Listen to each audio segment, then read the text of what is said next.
And here are the complete interviews I did with the Attack of Elvis Impersonators.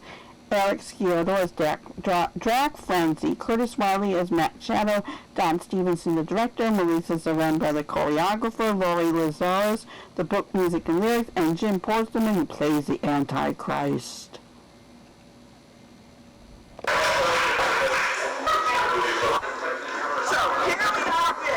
Hello, I'm Eric Sciotto. You're here at the Attack of the Elvis Impersonators.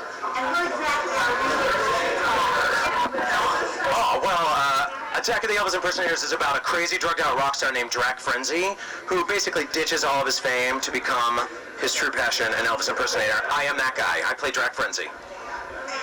What about Elvis makes you think that he can rule the world? Well, that is giving away too much of the plot. But first, he reinvigorates his own love for Elvis, which starts a national and worldwide wave of adoration for all things Elvis. And then, some plot stuff I can't quite give away make him more than just someone who has the spirit. And what do you know about Elvis? What did I know about Elvis? Well, honestly, I mean, I grew up knowing about him peripherally, right? We had his Christmas album every year. It was like, oh, blue, you know what I mean?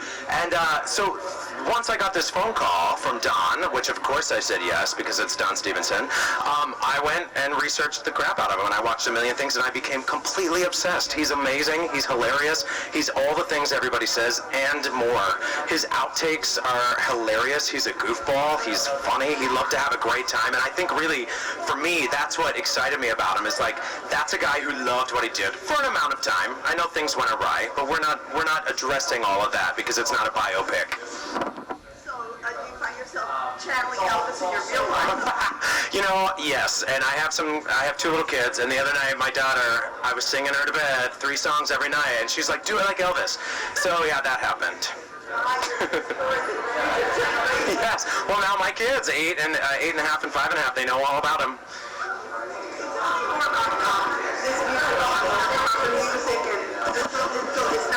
No, it's 100% original music, which is really cool, and I think that's something that people don't really know about when they see that title and they hear his name. They're assuming we're doing his music. No, it's 100% original music, a very inventive and crazy and cool, fun idea for a plot. It just happens to involve very heavily the spirit of Elvis. So it's been really interesting to learn to impersonate him and to kind of do his thing, but not on any of his material, because it's much easier to sing his song like himself, you know what I mean? But the plot goes crazy. Think sci-fi B-movie, like we said, Little Shop, Rocky Horror, Urinetown, all of those, what I consider smaller, unapologetically strange musicals. This is it. It's a blast. It's really fun, has awesome heart, has a great message, wrapped up in a really crazy bunch of situations, and some bell-bottoms. Oh, personally in life, all the time, constantly, yes. I have to fight them off all the time. It's been so nice talking to you. Great, come on down to the Lion Theater. Thank you. Curtis Wiley, I play Matt Shadow in Attack of the Elvis Impersonators.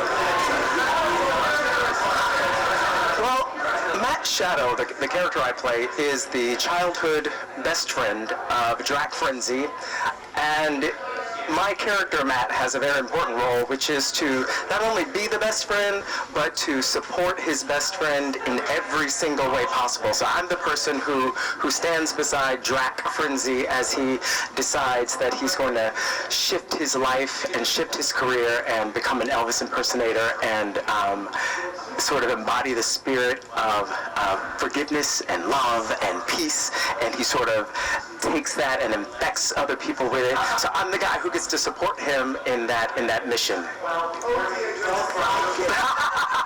But that's a good thing to be. That's a good thing to be.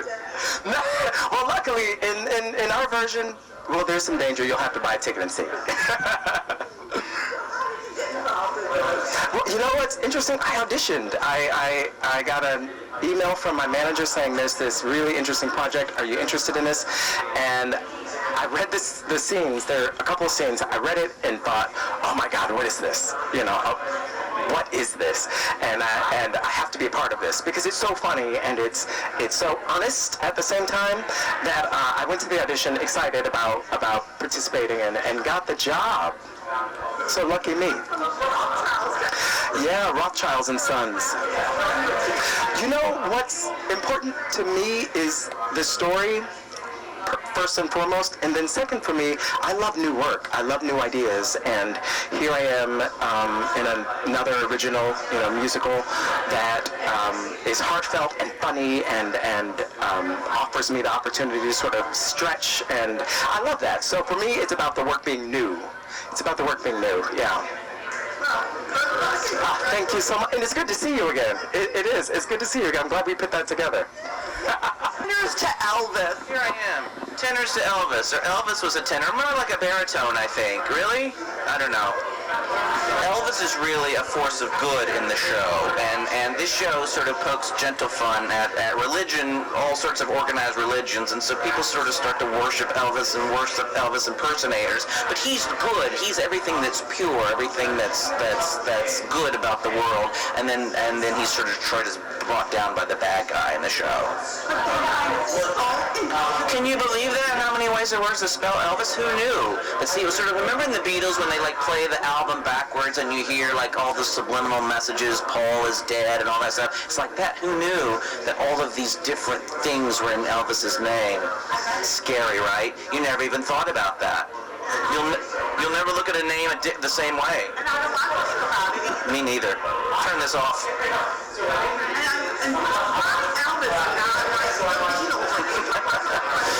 I think there's something pure about Elvis, and there's something innocent about Elvis, especially early Elvis, when he first rose to fame, being from Mississippi and then from Tennessee. I'm from Tennessee, so it's all in my blood, it's in the DNA. I can't help but, and when I'm walking around and I'm listening to my iPod, I'm listening to Elvis. And my mother and father have always been huge Elvis fans, so, when I first heard about the job, I was like, I know everything there is to know about Elvis Presley, so I know exactly what to do. Yes. He uses his gyrations to fend, they're like magic powers that fend off the bad guy. He does. He uses his pelvic thrusts and yes, sort of evil powers. But originally, right, when Elvis first came out, everyone thought it was evil, right? You could only shoot him from the waist up, right? Because of the evil gyrations. Well, people are still worried. So we have to come a long way out. No, we're exactly the same spot. Isn't that history? It is. Thank you very much. Thanks so much. Bye. I am Alyssa Zaremba. I choreographed Attack of the Elvis Impersonators. There I am. I'm the choreographer. Oh, there is indeed. I think everyone's having a lot of fun learning how to swivel their hips around and, get their knees a-going just like Elvis. So we've been having a fun time with that. It does. This show is really unique and exciting in the sense that it's all original music. So it's very Elvis inspired in a lot of places, but it is all 100% new, and so we've used that for inspiration. And then we also have a wide variety of music styles in the show, so we actually get to do a lot of different kinds of dancing. Did you study the Elvis movies to see what kind of... Yeah, I did. I definitely watched Don, our wonderful director, and I were trading videos back and forth with each other online a lot, and he sent me some DVDs, one of which was the 68 comeback special. And so I got to do a lot of Elvis research prior to the show beginning, and seeing what he would do in concert, what he would do in movies, watching amazing footage of him and Anne Margaret, and all the things people know and love, so that we could get a taste of that and really infuse it in our show as well. Sometimes you work on a musical that is Oh, yeah. Yeah, it is. It is actual dance. So we are having so much fun, and this cast has just been keeping us all laughing, and they are having a great time doing the dancing as well, I believe. So it should be good. My name is Laurie Lazarus, and I was walking past a religious artifact store one day in Bensonhurst, Brooklyn, and nestled in between these statues of Jesus and the Virgin Mary was a little plaster bust of Elvis. And I went, what is Elvis doing here? This is just too weird. And then I started investigating, and I found out that people actually worship Elvis as if he were a deity. And I just had to poke fun at that, so I satirized that as part of Attack of the Elvis Impersonators. So what is his religion? What's his method? I mean, all these religions have a method. What's an Elvis religion? Well, like pretty much any religion, it's about love, brotherhood, peace, harmony, but he spreads it through the religion of Hound Dog. Hound Dog is anyone who joins the religion of Hound Dog puts on an Elvis mask, howls, and it's like they take their communion. And they, or is it when you're, I wasn't brought up Catholic, but I've heard there are little wafers, and that's called the host. Well, the Elvis masks are like hosts, and once they put that on, they are converted. Do they eat dog biscuits? They don't eat dog biscuits. They don't go that far, no. So what are the rituals? What other rituals?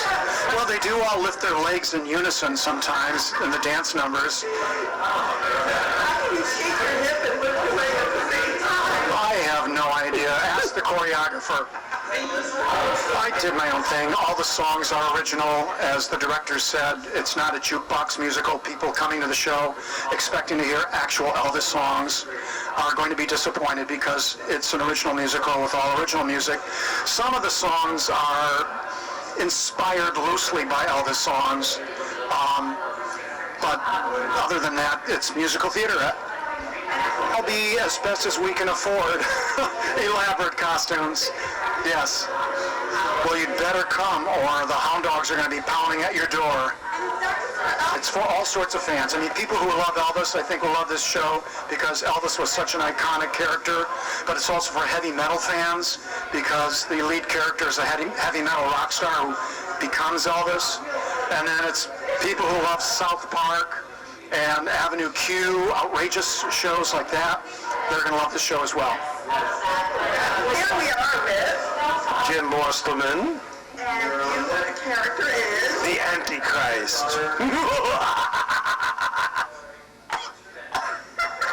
And what does the Antichrist do? Well, he really digs Elvis before he wants to impersonate Elvis. He loves Elvis as Drac Frenzie because all of his music is about evil and hate.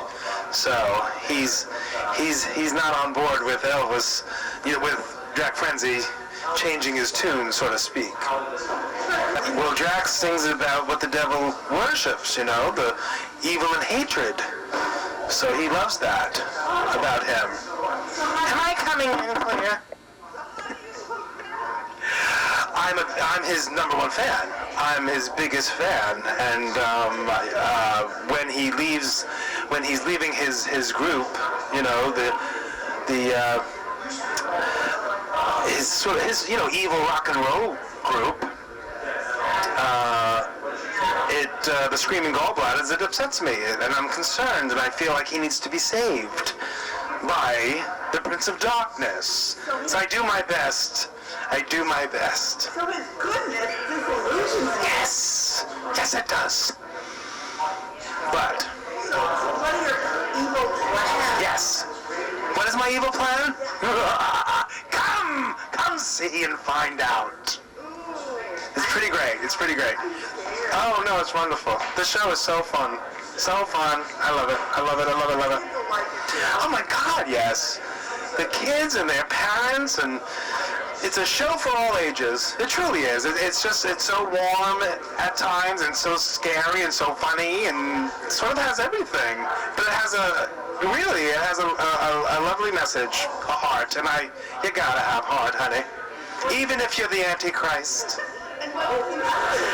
Well, get ready and come and see and find out. Here we are. Benjamin Rauhala, the musical director for Attack of the Elvis Impersonators. This must be so much fun. Oh, absolutely.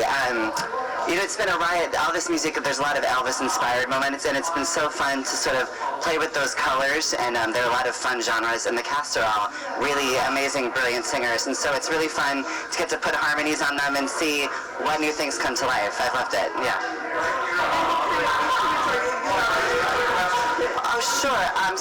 We've got 4 pieces, bass, drums, guitar, and then synthesizer. So I get to play all sorts of wacky organ sounds and pianos and funny synths depending on the genre. We do everything from heavy metal through a lot of things that sound like Elvis songs to one of the genres I tried to orchestrate was like a Spice Girls song, which, so you just never know. It's a big grab bag.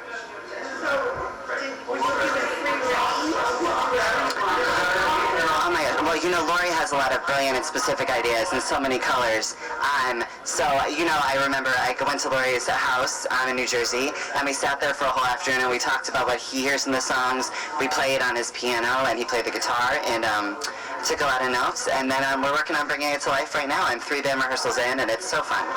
Yeah. Oh my gosh. Oh, good question. It's fun getting to build it from the ground up. The last big show I did was Fiddler on the Roof, and we did a lot of playing with the dance music there.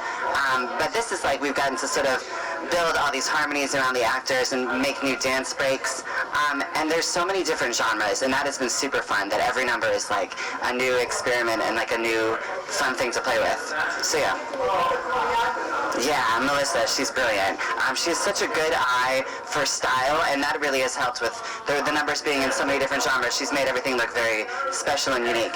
Yeah.